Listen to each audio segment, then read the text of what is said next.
Good evening.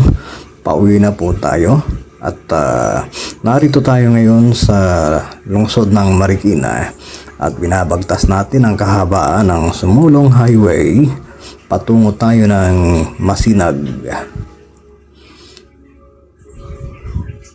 Mapapansin natin na sa gabing ito ay maluwag ang daloy ng trapiko sa lansangan ng Sumulong Highway.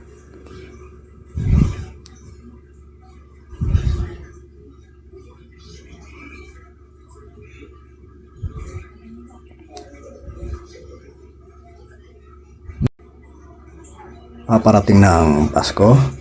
Ngayon ay Nobyembre 27. Ilang araw na lamang at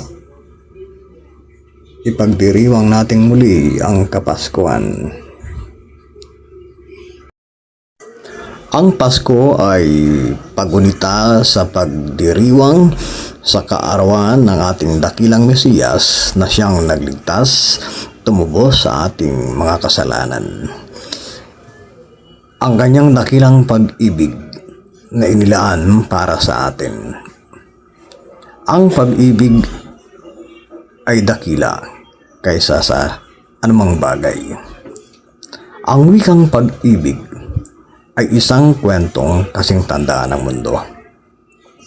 Ang pag-ibig ay kasabay na isinilang ng malawak na bukirin, ng manining na bituin, ng init ng araw, ng lamig ng buwan, ng simoy ng hangin na humahalik sa lahat ng mabangong bulaklak. Kahapon, ngayon at bukas, ang maghahari sa ating buhay at sa buhay ng sinumang nilalang ay pag-ibig. Kaya ibigay niyo na ang inyong pag-ibig sa inyong mga kapwa manggagawa.